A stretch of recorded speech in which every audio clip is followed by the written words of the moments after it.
सदगुरु के शरण में नहीं जाएंगे तब तक हमें इस ज्ञान की प्रत्यक्ष रूप में समझना जानना नहीं हो पाएगा।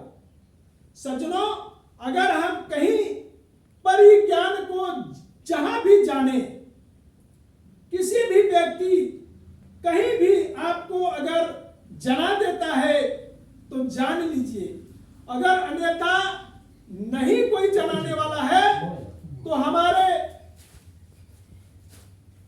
परम पूज्य सद्गुरुदेव श्री सतपाल जी महाराज का हरिद्वार में आश्रम, हरिद्वार में प्रोग्राम होता है, बैसाखी प्रोग्राम, वहां पर जाएं, इनके शरण में जाएं, आपको दरवाजा खुला है। अगर कहीं इस चीज को प्राप्त नहीं होता है तो आप इनके शरण में जाएं, ये आपको उस ज्ञान को, उस टेक्निक को आपको बताएंगे जिससे आपका कल्याण होगा।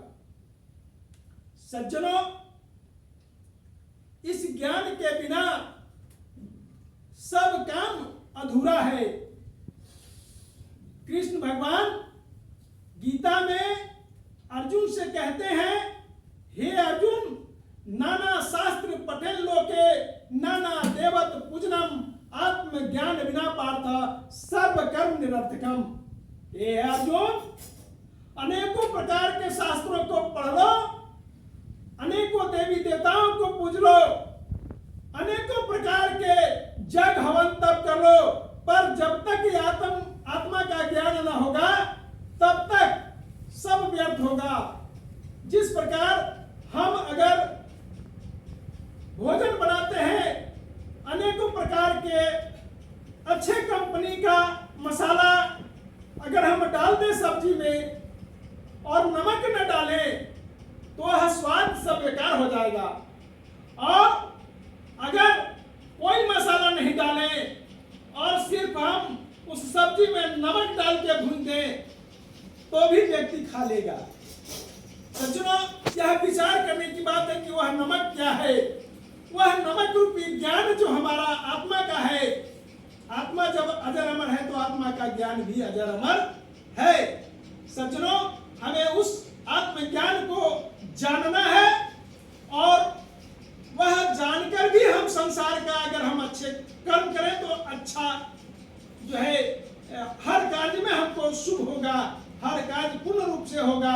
हम जब तक आत्मज्ञान नहीं प्राप्त करते तब तक कोई भी काम हम करते हैं तो अधूरा रह जाते हैं, मन में शंका पैदा होती रहती है। इसलिए हम अगर आत्मज्ञान को जान करके नमक को डाल करके अगर सब्जी मिलाते हैं तो ज्यादा टेस्ट होगा। इसी तरह से अगर हम ज्ञान को जान करके संसार के काम करेंगे तो पूर्ण रूप से काम होगा, मजबूती से काम होगा और संसार में भी आपका नाम होगा। इसलिए हमें उस ज्ञान को जानना चाहिए और उस ज्ञान को जान करके हम संसार को भी कर्म करें।